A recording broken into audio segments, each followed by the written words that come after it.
Marcus Garvey make a statement in the 50s, emancipate yourself from mental slavery. None but ourselves can free our own mind. Bob Marley in 1981 or 1982 put it in a song, emancipate yourself from mental slavery. Today, Africans and their leaders, they are still wallowing in mental slavery. Just listen to this. A presidential candidate in Uganda vows to ban the speaking of Swahili, their indigenous language, and make French their official language. The name of this man is putting on suit, Mubarak Muyangwa. His name is Mubarak Muyangwa. He came boldly. We shall ban Swahili as our national language. We shall ban Swahili as our national language. We shall ban it. We need French instead. French has a wider coverage. Burundi, they speak French. Congo, they speak French. Rwanda, they speak French. Congo Brazzaville, they speak French. Gabon, they speak French. Central African Republic, they speak French. We don't need Swahili. We need English and French. No need to continue. That is the problem. China, they don't speak English. They did not become what they are now by speaking English or speaking French because the West is speaking English. You see the mentality? Korea, the Koreans, they don't speak English. And we are all using Samsung phone. We are using everything made in China, made in Japan, made in Korea. They don't speak. It's not about language. You can develop your country with your traditional indigenous language. This is the problem of Africa. He's joining the mob. He's joining the if you cannot beat them, you join them. He's very proud of what the other countries are doing. They were colonized. That's why they started speaking French. He's campaigning. We are still speaking a lot of Swahili. When I become the president, I will ban this Swahili so that we will not speak this Swahili again. Because in Burundi, in all our neighbors, they were colonized to speak French. We will all join them to speak French. You see the problem of Africa. Africa is where it is today because of the mindset, because of the meta level of all Africans.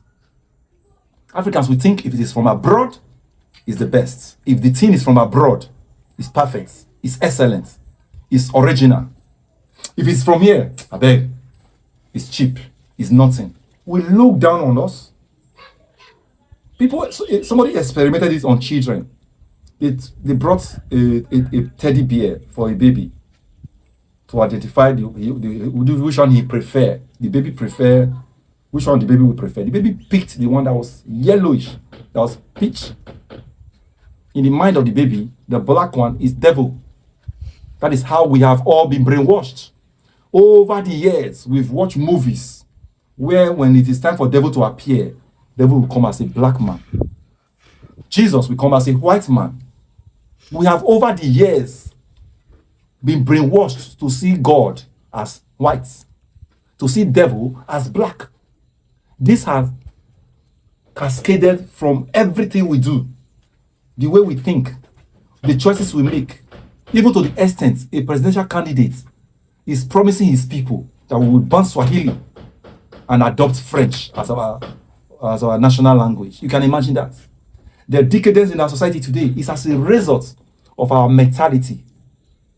We are still dwelling in horrendous mental slavery. We believe we can only make it when we get out of this place. Whereas success is not a location. You've only changed the money you are earning at the end of the month from naira to pound sterling or to dollar, depending on the country you escape to. For you to make it, it is a matter of the mind. Making it in life is a matter of the mind. You agree with me? People are making it everywhere. I also agree with you. Yes, where you are, we facilitate because there will be better opportunities there. But that mindset, no, I will never make it here. It is what I'm talking about. That mindset, if it is not from France, if it is not from UK, if it is not from Italy, if the bag is not from Italy, if it's not Italian made, if the suit is not Italian, the shoe is not Italian, everything good, we have attributed it to abroad. Anything that is Nigeria made, I bet this are bad made come on from here. We have demonized our made in Nigeria product to be abba made. Let me tell you this. When I was in law school, I had a seatmate, Kosi. After law school, Kosi used to post shoes. These shoes, they were nice looking. And funny enough, I saw a lady making the shoe from start to finish. I could not resist it. I said, Kosi, I'd like to have one of these shoes. Yeah, now my babe, they do them more. I paid for the shoe. And I got one. That shoe is still serving me till now. This was in 2023. I bought this shoe 2023.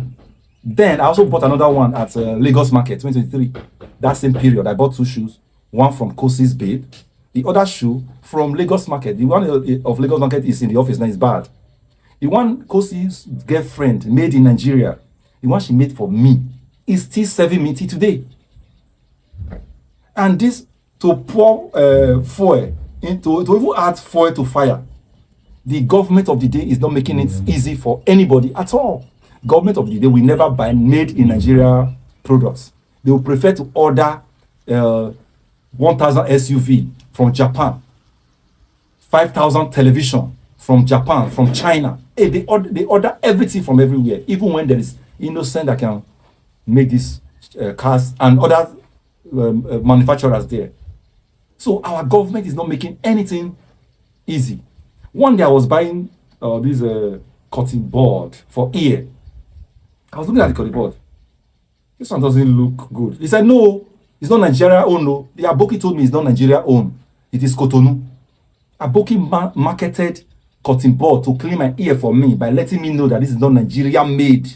That this cutting board is from Cotonou. That Cotonou cutting board is better than Nigeria cutting board. Another day, I was about to buy pineapple. I was new in Lagos. I was still new in Lagos then. I was not familiar with this kind of pineapple that doesn't look ripe. Where I came from, I'm from Edo State.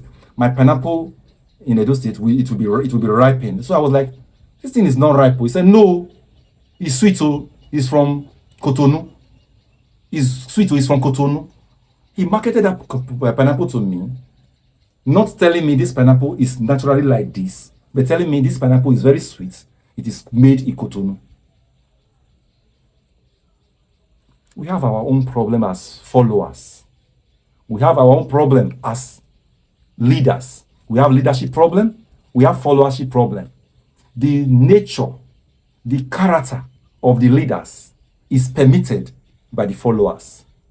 We have allowed the leadership to perpetuate themselves in this character, in this behavior, in this way they have been going over the years. That is why they have become a monster over us. We are responsible. Just as I've always been saying, it is not the duty of the oppressor to have mercy. It is the duty of the oppressed to determine the margin of oppression. It is the oppressed that will say enough is enough. No, you dare not treat me like this again. This must come to stop. It is the duty of the oppressed to determine the margin of oppression. The oppressor cannot just wake up and have mercy and say, okay, I will not do this again. I will make your life better now. I will free you now. Look at it, check history. It has never happened on their own. Even the ones where the president, maybe the president signed to free slaves, it was because there was slave revolts. The slave revolted over and over and over. It became a problem. The market was no longer going the way it has been going over the years. They came up with the freeing of the slave. So it is the slaves that determine the margin of oppression. It is the people that are oppressed that determine, no, this oppression must come to a stop. But what do we have today? The people of Nigeria They are looking forward to leaving Nigeria to go and get a better life elsewhere. I'm not saying this to blame them, but we are looking at our government submitting that, I beg, nothing can change Nigeria. Nobody can help Nigeria. Nigeria can never become better. That is what Nigerians are pumping out of their mouths. Nigeria cannot be saved. Why are they saying that? Because the average Nigeria can easily be bought over. Why are they saying that? The average Nigeria, when you go to some comment section, what they voice out, you will be like tired. How come Nigerians are talking like this? Yes, they are very discouraging. We don't expect the damage that have been done, damage of 57 years, 60 years damage, to be upturned overnight. Since I was born, since I started understanding my environment, it has always been like this. The light has always been bad. A lot of things has always been there. Just the insecurity problem was never like this before. But every other one, though in the first time Obasanjo, when he was the military president of Nigeria, there was 2.8 billion, is it dollar or naira? I can't remember. Fela sang with it. It was budgeted to take care of electricity. The money was embezzled. In one of Fela's songs, he was talking about 2.8 billion naira. And that should be 1979. So my point is this: over the years, the damage has been much, has been massive. So personally, I don't expect Nigerians who have been used to this lifestyle, who has been used to oppression. There is this tendency for slaves to easily want to please the master. There's a tendency for slaves to always want to praise the master. The way people are praising our governors, the way people are praising presidents. Yes, it is a slavery mentality. The way that man announced to his people, if I become the president, I will burn Swahili. We will be speaking French. French is better. The way that man preferred the language of his oppressor, of the colonial master. The same way, the average Nigerian mindset is to sing the praises of the governor, sing the praises of the president, even when they have done nothing. That is why, just a flying over in Benin City, the average Benin man, woman, children, and boys and girls, they are singing the praise of Monday Okbewo. They are not bothered about any other thing. So I know it will take time. But my advice is this: let us keep working on our mind. Let us know the type of life, the type of environment, the type of facilities, the type of amenities our government is supposed to provide for us. Not the peanuts, not the one flyover in the whole state that they are giving us. Like in the case of Edo State, just the first flyover is making everybody think this is a messiah. Whereas nobody is ready to ask questions. Okay, how much did this flyover cost? Was due process followed? Was the budget inflated? Which is the order of the day. There is no sector in Nigeria government, both federal and states, where they don't pad budget, where they don't inflate budget, where nothing will be done, but money will be removed that this social amount has been expended by the governor, by the president, every here and there. And this is not thousands, it's in billions and in trillions. They are taking the future of Nigerians, and Nigerians are singing the praises of these same people. Not just the future of Nigerians, the future of our grandchildren. Our children and our grandchildren, they are eating it, they are embezzling it. Just in the case of Abubakar Malami, the former Minister of Justice and the Attorney General of Nigeria, how can one man, just assets that could be found by EFCC, worth 212 billion? He's forfeiting those assets. Now, this is not money in account, or no money in the bank. This is just assets. He said with Emefiele, these are just few people. During Buhari, money was embezzled. Buhari government came. They retrieved those money, some of those money. The people that retrieved the money embezzled the money. The former EFCC chairman, he embezzled the money, himself and others. Parts of those that were prosecuting those persons from the past government, from the Jonathan government, was Melami Abubakar Malami, was a part of those who said they are Mr. Integrity. We are APC. We want to sweep out corruption. They came to sweep the corruption into their own pocket, into their own bank accounts. To the extent Malami started buying school, buying mosque, buying university, any hotel, buying hectares, thousands of hectares of land. I have always been reiterating, for Nigeria to get better, it is not Trump that will help Nigeria get better. Trump is part of the oppressor. Go and check the US foreign policy. When I mean foreign policy, go and check what is written before Trump came in. How Africans will be treated. How Africa will be traded with. It is not for our good. It is not for us to get better. When you hear aid, US aid to Nigeria, under those aid, there are a lot of conditions. As we are bringing this money now, as we are giving you this 17 million, you must not talk about don't let anybody speak against LGBTQS.